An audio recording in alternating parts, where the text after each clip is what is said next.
if you're a primary care provider and you've referred your patient to a specialist, isn't it fair for you to then have reciprocity for where is my patient today? We're going to let you know that. Yeah. And we're going to let you know what the care plan was. In fact, we're sharing back multidisciplinary care plans, and for a patient, they love it. Welcome to Startup Health TV, where we celebrate the entrepreneurs and the innovators who are transforming health. I'm Logan Plaster, with my guest here today, Mark Clermont, CEO of Cecelia Health. Mark, great to see you. Yeah, great to see you, Logan. Thanks for having me. We've had the pleasure of talking over the years and watching as Cecelia Health has grown, and also as it's clarified its mission. I recall the last time we spoke, you talked about really bringing the best of digital health to specialty care. So round that out for me and tell me what you're building right now. Yeah, I mean, it's been amazing. So this company, if you recall, started in diabetes, Right. and then built up a national medical clinic about 4 years ago. Okay. Before it was cool to do that, to be a national specialty medical practice. But here we are. Fast forward, the wins are filling our sails, Okay. and they're filling our sails because the way market momentum has started to move in the talk about GLP-1s, for example, all these Okay. anti-obesity meds. It requires a multidisciplinary approach. And so here we are. We started in diabetes. Now we have cardiovascular support. We have pulmonary support. We have nephrology. 450 people in our clinical network. About 100 of those are MDs in various specialties. Okay. And the really cool thing is when you see all of that and how it operates in a multidisciplinary approach of building care pathways and the data structures and the workflows that tie it all together. And for a patient, they love it. They love it. I think I mentioned last time we were talking about when you get referred to a specialist today, it still is the case. It's unbelievable.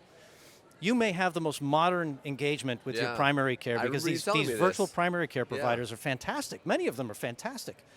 But you get referred into a health system, and I'm in Boston. I won't name who, but you might as well have been sent to the dark ages. Which EMR system are you going on? Who are you? You have to navigate yourself, all these things. And if you're a primary care provider and you've referred your patient to a specialist, isn't it fair for you to then have reciprocity for where is my patient today? I referred them to an endocrinologist, and we're going to let you know that. Yeah. And we're going to let you know what the care plan was. In fact, we're sharing back multidisciplinary care plans, and it's just remarkable. Yeah. It's good for the patient. You mentioned the sort of similarity of EMR and sort of the integration there. What other gaps currently exist?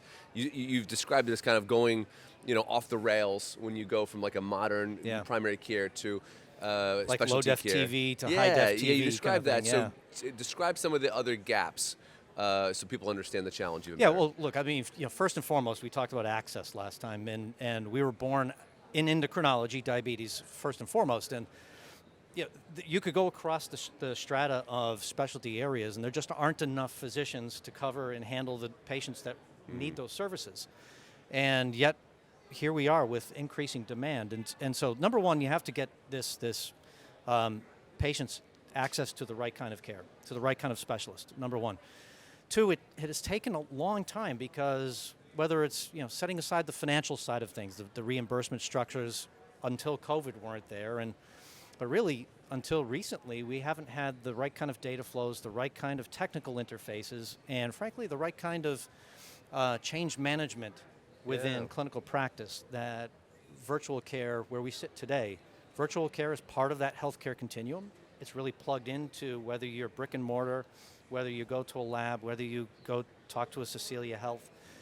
It's all, our ability to integrate that and make it act as one is remarkably different today than where it was even just 3-4 years ago.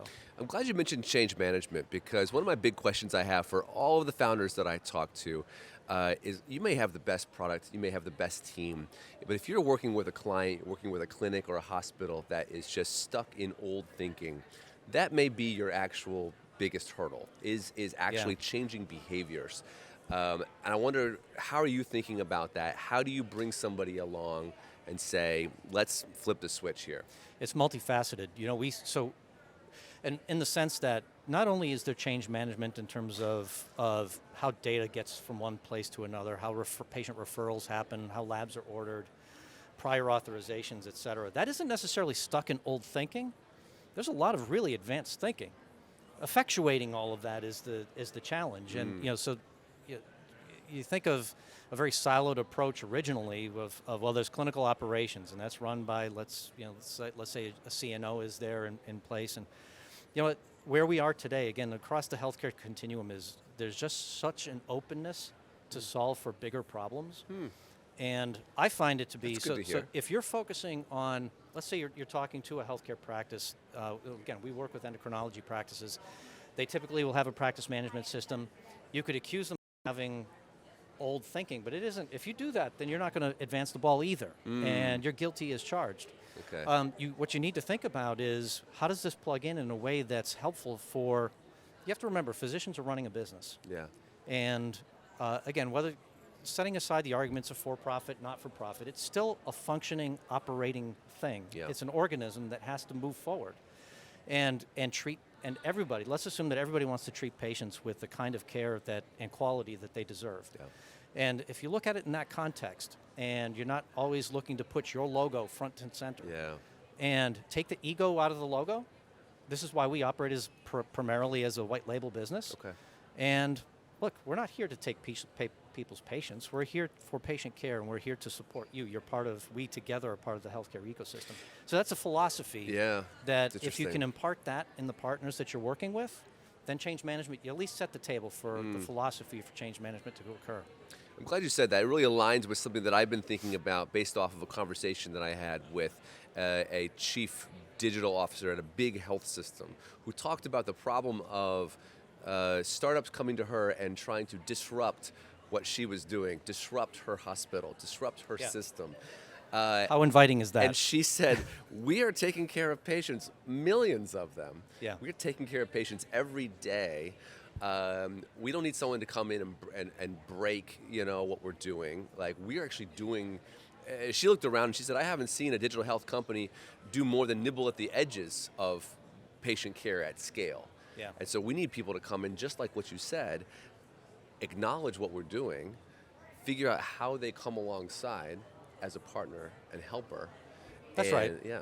Yeah, and so a few facets that to bring that part to life. And I'll say one other thing of change management before we move on to that, answering your question.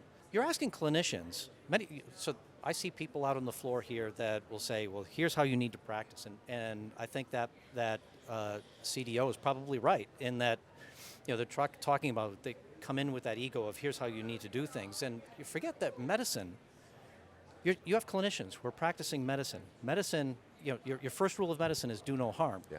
And you're coming in with some newfangled AI module, let's say, Right.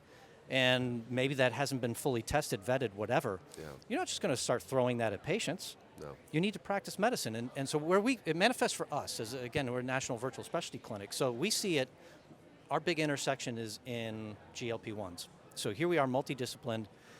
Here is this new drug class. It's, everybody's talking about it. Scarily, there are a lot of people prescribing this drug without a lot of support around this medicine. And this medication it's a phenomenal drug class, and it deserves the kind of growth trajectory that it has. But let's also bring some gates and controls to that to make sure that we're not advancing the ball too fast. Okay. And what I mean by that is, so we take in, we started a program back in August with a major PBM, and we're now taking tens of thousands of patients coming to us in that. And you can see that across, and these are patients who are already on and prescribed an anti-obesity medication. 35% of them, it wasn't even clinically warranted. Wow. They didn't need to be on the drug. Now, why were they taking it? So they may have been taking it because they were looking to lose weight beyond the parameters of the indication, the FDA indication, and that was likely the case. Or maybe the drug actually was pretty effective and got them back into a healthy state where it was no longer indicated. So then there wasn't any clear pathway on what to do. And so some of these folks were getting prescribed through med spas, through online portals, that kind of thing. And they're thinking, well, all I need is the prescription. Yeah. Well, if all you're doing is seeking a prescription for a drug class like this, you're creating some danger spots. Well-known side effects of there's some gastroenterology related episodes. There are some cardiovascular episodes. There's benefits too. And you need a multidisciplinary approach to it. Yeah. So this is what we do for this PBM. We happen to plug in across their continuum, and we're achieving remarkable results. I mean, just think of the cost savings alone of 35% of those patients in the panel not needing to be on the drug, but wanting therapy, chronic condition management therapy as well, to help them with that. And maybe there's another path. Maybe 6 months from now they determine that it makes sense where it's clinically warranted for them to go onto a drug. We'll prescribe that, of course. But we're going to bring the practice of medicine to a scenario like that. Okay. And this drug class is actually creating a massive intersection. You'll see durable medical equipment companies coming in trying to do this. You're going to, meaning bring in some closed loop system with GLP-1s. Yeah. You'll see the PBMs are now starting to do it. You'll see the major health systems starting to build out these weight management centers and all centered around this drug class. It's just a remarkable time.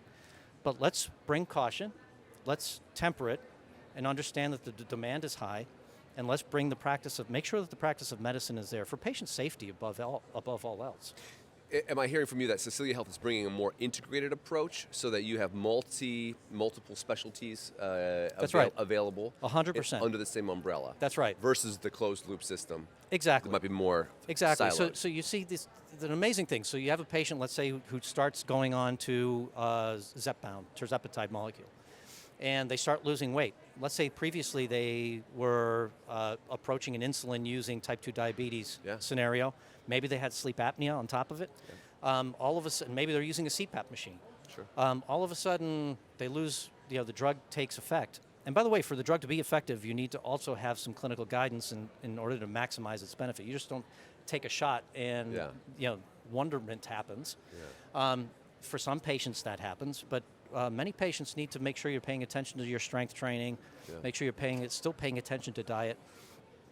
But there you are with a scenario where patients are getting better. They no longer need to be on a CPAP device. Well, how do you integrate that into the clinical pathway? How do they let their